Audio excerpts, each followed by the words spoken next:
Office से आकर जैसे ही मैंने घर में प्रवेश किया, एक सौंधी सी महक मेरे पूरे तन मन में फैल गई। बैग को सोफे पर पटक हाथ मुंह धोकर मैं सीधे किचन में जा घुसी। कढ़ाई में सिक रहे समोसों को देखकर पीछे से माँ के बगल में बाहें डालकर बोली, अरे वाह माँ, आज तो आपने समोसे बनाकर मुकम्मल को खुश कर दिया। बोलिए, आपको क्या चाहिए? तू खुद माँ बन गई है, पर अभी भी बचपना नहीं गया तेरा। ले जल्दी से खाकर बता कैसे बने हैं। प्लेट में 2 समोसे और धनिया की चटनी डालकर देते हुए माँ ने हल्की सी चपट मेरे गाल पर लगा दी। माँ बन गई तो क्या, मैं आपकी बच्ची नहीं रही? कहते हुए मैं समोसे खाने लगी। सर्दियों में माँ के हाथ के समोसों के हम सब दीवानी थी। मुझे याद है माँ किलो किलो मैदा के समोसे बनाती, पर हम भाई बहन खाने में प्रतियोगिता सी करते और सारे समोसों को चट कर जाते। माँ को कुकिंग का बहुत शौक था, इसलिए शायद हम भाई बहन बहुत चटोरे हो गए थे। मैं बचपन की सुनहरी यादों में कुछ और खोती उससे पहले मेरे पति देव अम्मन ने घर में प्रवेश किया और आते ही फरमान जारी किया, वीनू जल्दी से कड़क चाय पिला दो, सिर में तेज दर्द हो रहा है। बेटा हाथ मुंह धोकर आ जाओ, मैंने तुम्हारी पसंद के पनीर के समोसे बनाए हैं और कड़क चाय बस तैयार होने ही वाली है। अरे माँ, आप क्यों परेशान होती हो? इतनी बार आपसे कहा है कि आप बस आराम किया करिए, पर नहीं, आप मान नहीं सकती। बेटा हाथ पैर चलते रहेंगे तो बुढ़ापा आराम से कट जाएगा, पर अगर जाम हो गए तो मेरे साथ साथ तुम लोग भी परेशान हो जाओगे। इसलिए हल्का फुल्का काम तो करने ही देते रहो। जिंदगी भर तो काम में कोल्हू के बैल की तरह जुटे रहे, और अब तुम आराम करने को कह रहे हो, तो बताओ कैसे हो पाएगा? माँ ने मुस्कुराते हुए कहा तो अमन निशब्द हो गए। हमें खिलाकर माँ अपनी प्लेट लगाकर ले आई और टीवी देखते हुए स्वयं भी खाने लगी। माँ की शुरू से आदत है कि जब तक घर के एक एक सदस्य को खिला नहीं लेंगी तब तक स्वयं नहीं खाएंगी। मैं चेंज करके कुछ देर आराम करने के उद्देश्य से बिस्तर पर लेट गई। लेटते ही मन आज से 2 वर्ष पूर्व जा पहुंचा, जब एक दिन सुबह सुबह मेरे भाई अनंत का मेरे पास फोन आया। माँ और बाबूजी उस समय अनंत के ही पास थे। मेरे फोन उठाते ही वह बोला, मैं तो परेशान हो गया हूँ इन दोनों से। जब भी घर में आओ तो लगता है मानो 2 जासूस बैठे हैं घर में। हमारा इनके साथ एडजस्ट करना बहुत मुश्किल हो रहा है। दीदी आप ही कोई तरीका बताओ जिससे ये दोनों यहाँ से चले जाएं। अनंत की बातें सुनकर मेरा दिमाग सुन पड़ गया था। उससे उम्र में 10 वर्ष बड़ी होने के बावजूद समझ नहीं पाई कि उसके प्रश्न का क्या जवाब दूं। जिस बेटे के जन्म के लिए माँ बाबूजी ने न जाने कितनी मन्नतें मांगी, कितने मंदिर मस्जिद के दरवाजे खटखटाए और जिसके जन्म होने पर लगा मानो उनके जीवन में समस्त दुखों का हरण हो गया हो, वही बेटा आज उन्हें जासूस कह रहा था। अपनी संतान की प्रगति से खुश होने वाले माता पिता अपने ही बेटे के घर में जासूस कैसे हो सकते हैं? भारतीय संस्कृति में पुत्र को मोक्ष के द्वार तक पहुंचाने वाला कहा गया है। हमारे धर्म रक्षकों ने इस पर और चाशनी लगाई कि मरणोपरांत पुत्र के द्वारा दी गई मुखाग्नि से ही स्वर्ग की प्राप्ति होती है, अन्यथा तो मानव बस नरक में ही जाता है। बस इसी मानसिकता के शिकार धर्म भीरू माँ बाबूजी इस कमर तोड़ती महंगाई में भी एक के बाद एक 3 बेटियों की कतार लगाते गए। इस बीच माँ के गर्भ में पल रही कुछ बेटियों को तो जन्म ही नहीं लेने दिया गया। खैर, इंतजार का फल मीठा होता है। यह कहावत हमारे घर में भी चरितार्थ हुई और अंत में जब बेटा हुआ तो लगा मानो साक्षात स्वर्ग के द्वार खुल गए हो। माँ बाबूजी को उनका वह अनमोल हीरा मिल गया था जो उनकी वृद्धावस्था को तारने वाला था। अपने हीरे मोती जैसे भाई को पाकर हम बहनों की खुशी का भी कोई ठिकाना नहीं था, क्योंकि हर रक्षाबंधन और भाई दूज पर हमें ताऊ जी के बेटों की राह देखनी पड़ती थी। अब वह औपचारिकता समाप्त हो गई थी। समय अपनी गति से बढ़ रहा था। हम तीनों बहनों की शादियां हो गई। दोनों बड़ी बहनें अपने परिवार के साथ विदेश जा बसी थी। साल 2 साल में एक बार ही आ पाती थी। न केवल भाई अनंत बल्कि हम बहनों को पढ़ाने लिखाने में भी माँ बाबूजी ने कोई कसर नहीं छोड़ी थी। अब तक अनंत भी इंजीनियरिंग करके दिल्ली में एक मल्टीनेशनल कंपनी में अच्छे पैकेज पर नौकरी कर रहा था। मैं भी यहाँ मुंबई में एक बैंक में कार्यरत थी। भारतीय समाज में लड़के की नौकरी लगते ही उसकी बोली लगनी प्रारंभ हो जाती है। सो अनंत के लिए भी रिश्तों की लाइन लग गई थी। जब भी किसी लड़की का फोटो आता तो माँ बाबूजी की खुशी देखते ही बनती थी। अपने बुढ़ापे का सुखमय होने का सपना देख रहे माँ बाबूजी को उस समय तड़का झटका लगा जब एक बार अनंत छुट्टियों में घर आया और माँ बाबूजी की लड़की देखने की तैयारी देखकर घोषणा की, माँ, मैं एक लड़की से प्यार करता हूँ और उसी से विवाह करूंगा। आप लोग नाहक परेशान ना हो। अनंत एक वाक्य में अपनी बात कहकर घर से बाहर निकल गया। माँ बाबूजी को काटो तो खून नहीं। माँ कभी उस दरवाजे को देखती जहां से अभी अनंत निकल कर गया था और कभी बाबूजी को। अपने कानों सुनी बात पर भी भरोसा ही नहीं कर पा रही थी। अचानक किए गए अनंत के इस विस्फोट से वे बुरी तरह घबरा गई और फूट फूट कर रोने लगी और बोली, इसी दिन के लिए पैदा किया था इसे पता भी है कि कितने बलिदानों के बाद हमने इसे पाया है। क्या क्या सपने संजोए थे बहू को लेकर। इसने एक बार भी नहीं सोचा हमारे बारे में। बाबूजी शायद मामले की गंभीरता को भाप नहीं पाए थे या अपने बेटे पर अति विश्वास को। सो वे माँ को दिलासा देते हुए बोले, मैं समझाऊंगा उसे, बच्चा है, समझ जाएगा, सब ठीक हो जाएगा। यह सब क्षणिक आवेश है। मेरा बेटा है, अपने पिता की बात अवश्य मानेगा। माँ को भी बाबूजी की बातों पर और उससे भी ज्यादा अपने बेटे पर भरोसा था। सो बोली, हाँ तुम सही कह रहे हो। मुझे लगता है मजाक कर रहा होगा। ऐसा नहीं कर सकता वह। हमारे अरमानों पर पानी नहीं फेरेगा हमारा बेटा। क्योंकि अगले दिन अनंत वापस दिल्ली चला गया था, सो बात आई गई हो गई। पर अगली बार जब अनंत आया तो बाबूजी ने एक लड़की वाले को भी आने का समय दे दिया। अनंत ने उनके सामने बड़ा ही रूखा व्यवहार किया और लड़की वालों के जाते ही माँ बाबूजी पर बिफर पड़ा। ये क्या तमाशा लगा रखा है आप लोगों ने।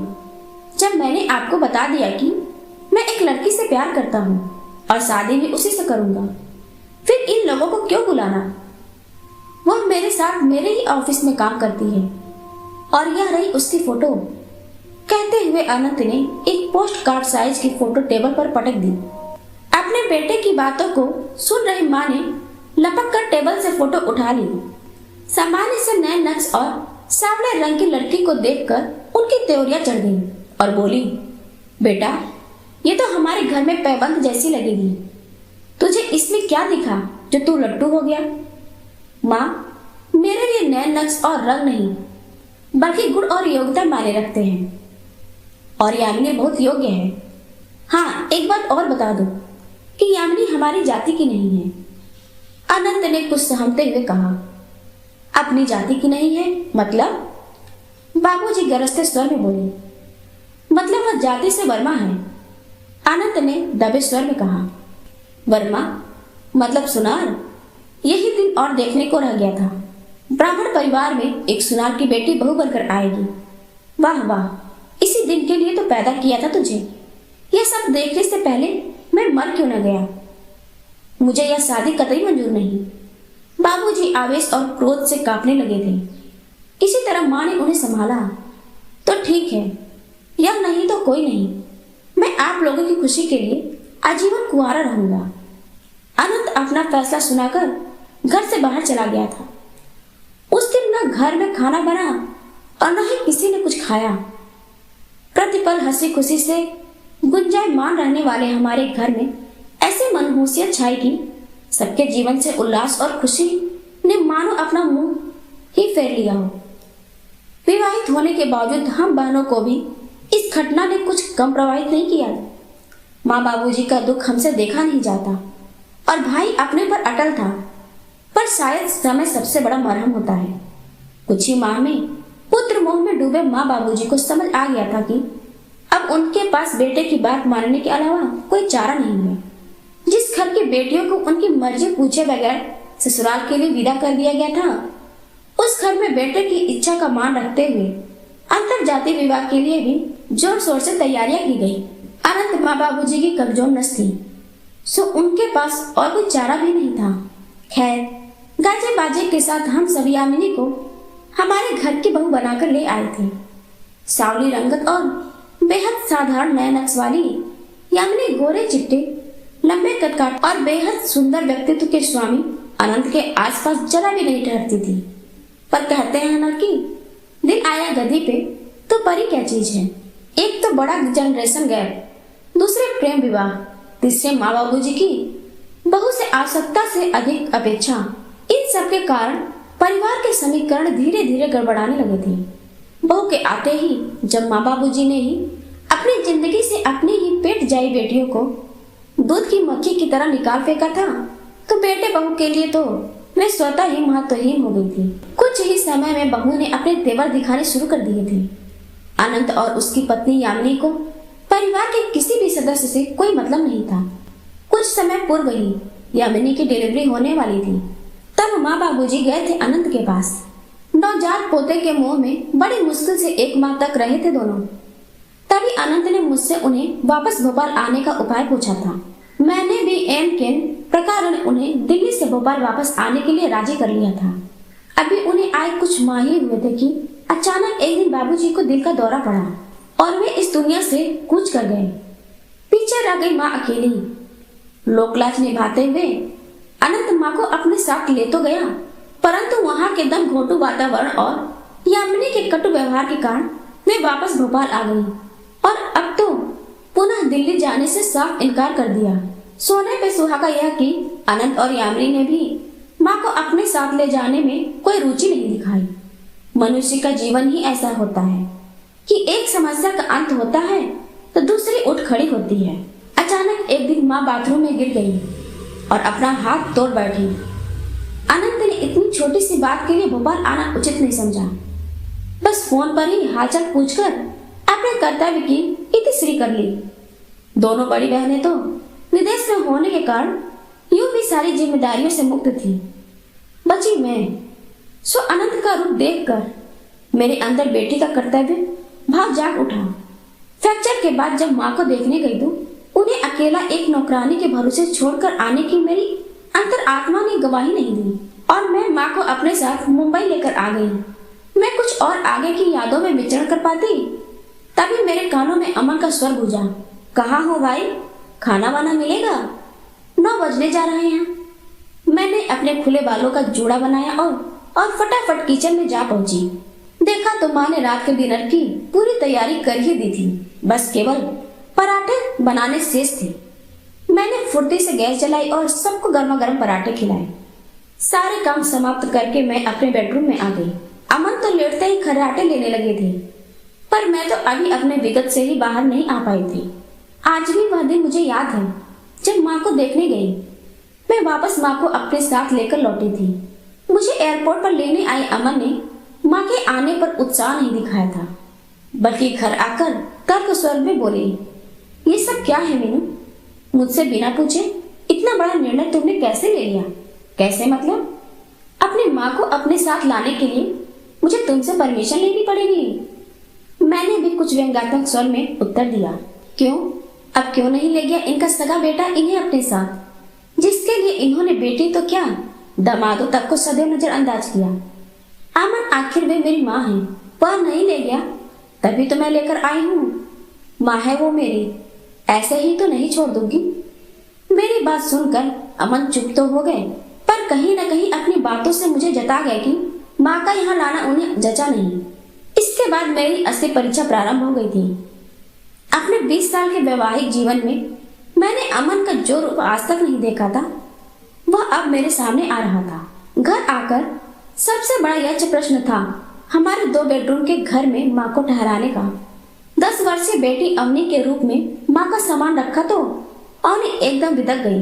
अपने कमरे में समांगी की भांति अब तक एक छत्र राज करती आई अवनी नानी के साथ कमरा शेयर करने को तैयार नहीं थी। बड़ी मुश्किल से मैंने उसे समझाया, तब कहीं मानी, पर रात को तो वह अपना तकिया और चादर लेकर उसने हमारे बेड पर ही अपने पैर पसार लिए। आज तो मैं आप लोगों के साथ सोऊंगी, भले ही कल से नानी के साथ सो जाऊं। पर जैसे ही अमन सोने के लिए कमरे में आए तो अवनी को बेडरूम में देखकर चौंक गए। लो, अब प्राइवेसी भी नहीं रही। आज के लिए थोड़ा एडजस्ट कर लो। कल से तो अवनी नानी के साथ ही सोएगी। मैंने दबी आवाज में कहा कि कहीं माँ न सुन ले। एडजस्ट ही तो करना है, और कर भी क्या सकते हैं। अमन ने कुछ इस अंदाज में कहा मानो जो हो रहा है वह उन्हें लेस मात्र भी पसंद नहीं आ रहा, पर उन्हें इग्नोर करने के अलावा मेरे पास कोई चारा भी नहीं था। माँ को सुबह जल्दी उठने की आदत रही, सो सुबह 5 बजे उठकर उन्होंने किचन में बर्तन खड़खड़ाने प्रारंभ कर दिए थे। मैं मुंह के ऊपर से चादर तानकर सब कुछ अनसुना करने का प्रयास करने लगी। अभी मेरी फिर से आंख लगी ही थी कि अमन की आवाज मेरे कानों में पड़ी। वीनू, ये मम्मी की घंटी की आवाज बंद कराओ, मैं सो नहीं पा रहा हूँ। मैंने लपक कर मुंह से चादर हटाई तो माँ की मंदिर की घंटी की आवाज मेरे कानों में भी शोर मचाने लगी। सुबह के सर्दी भरे दिनों में भी मैं रजाई में से बाहर आई और किसी तरह माँ की घंटी की आवाज को शांत किया। जब से माँ आई मेरे लिए हर दिन एक नई चुनौती लेकर आता। 2 दिन बाद रात को जैसे ही मैं सोने की तैयारी कर रही थी कि अवनी ने पिनपिनाते हुए बेडरूम में प्रवेश किया। मम्मी, मैं नानी के पास तो नहीं सो सकती। वे इतने खर्राटे लेती है कि मैं सो ही नहीं पाती। और वह रजाई तान कर सो गई। अमन का रात का कुछ प्लान था जो पूरी तरह चौपट हो गया था और वो मुझे घूरते हुए करवट लेकर सो गए थे। बस मेरी आंखों में नींद नहीं थी। अगले दिन अमन को जल्दी ऑफिस जाना था, पर जैसे ही वे सुबह उठे तो बाथरूम पर माँ का कब्जा था। उन्हें सुबह जल्दी नहाने का आदत जो थी। बाथरूम बंद देखकर अमन अपना आपा खो बैठी। वीनू, मैं लेट हो जाऊंगा। मम्मी से कहो हमारे ऑफिस जाने के बाद नहाया करें। उन्हें कौन सा ऑफिस जाना है? अरे ऑफिस नहीं जाना है तो क्या हुआ बेटा, चाय तो पीनी है ना। और तुम जानते हो कि मैं बिना नहाए चाय भी नहीं पीती। माँ ने बाथरूम से बाहर निकलकर सफाई देते हुए कहा। जिंदगी भर अपनी शर्तों पर जीती आई माँ के लिए स्वयं को बदलना बहुत मुश्किल था, और अमन मेरे साथ को ऑपरेट करने को तैयार नहीं थे।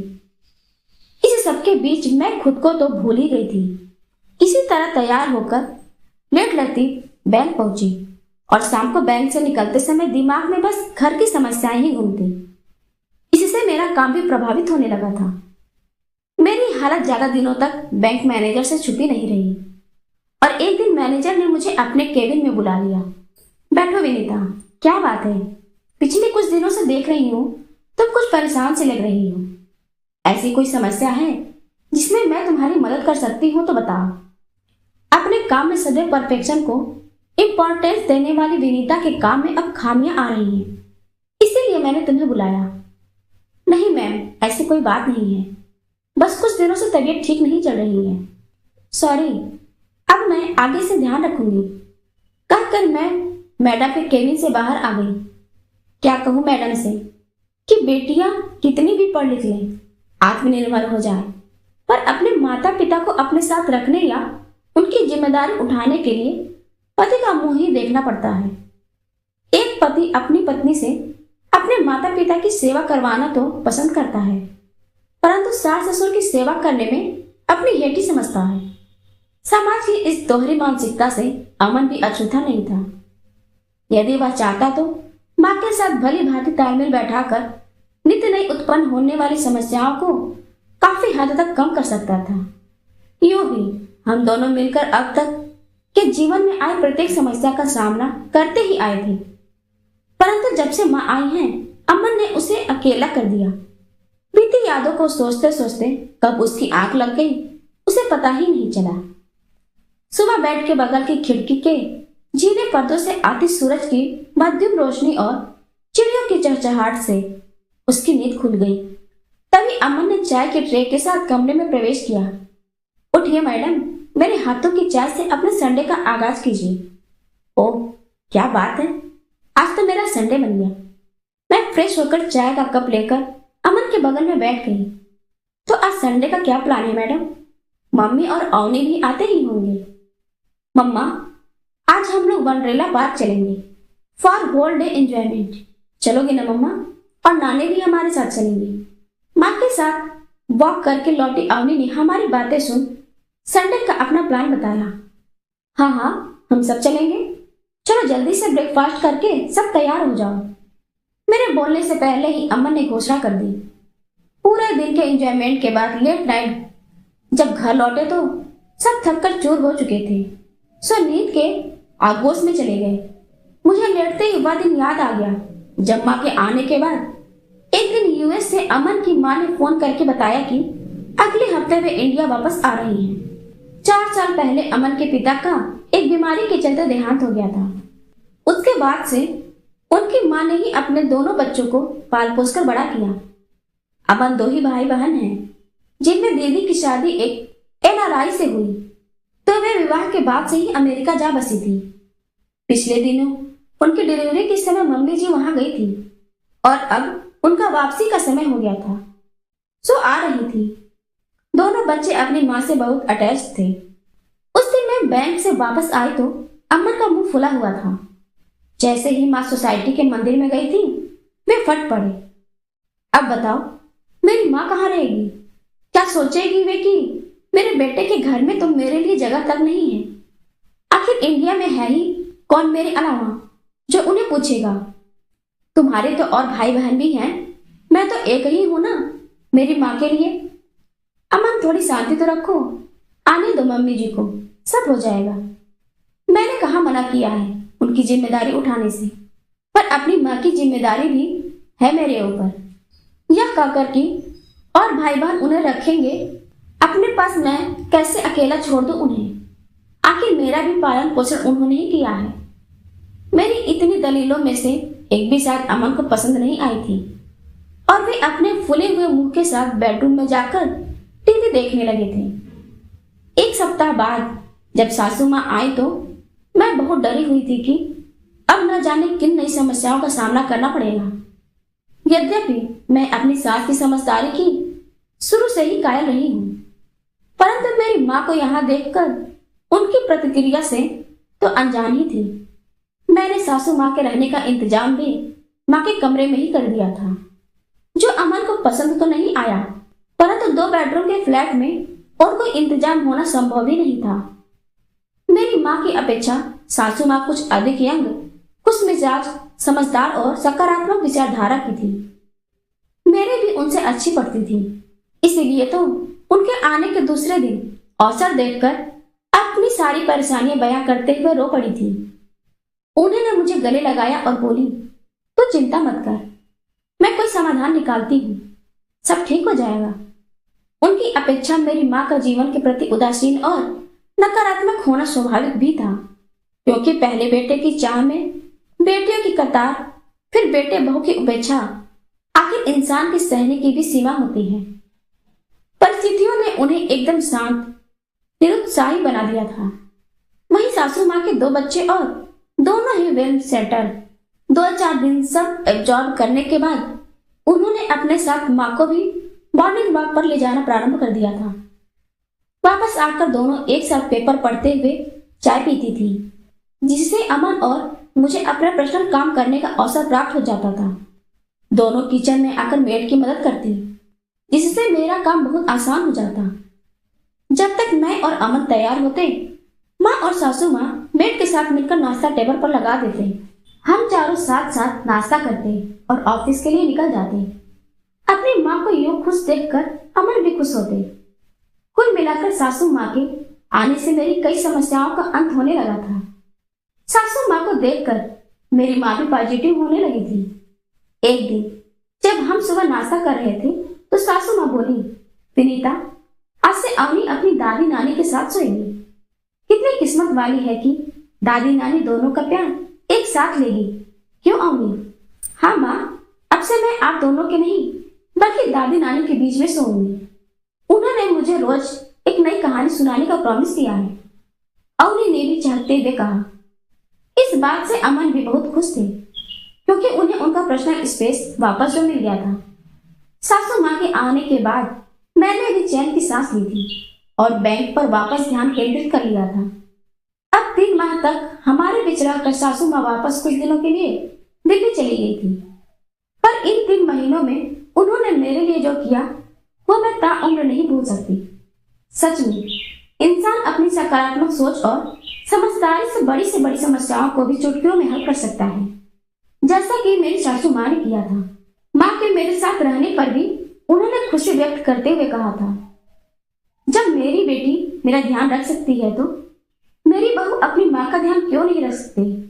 और मुझे फक्र है अपनी बहू पर कि अपने 3 अन्य भाई बहनों के होते हुए भी उसने अपनी जिम्मेदारी को समझा और निभाया। तभी तो उनके जाने के समय मैं फपक कर रो पड़ी थी और उनके गले लगकर बोली थी, माँ जल्दी आना। फिर मिलेंगे दोस्तों।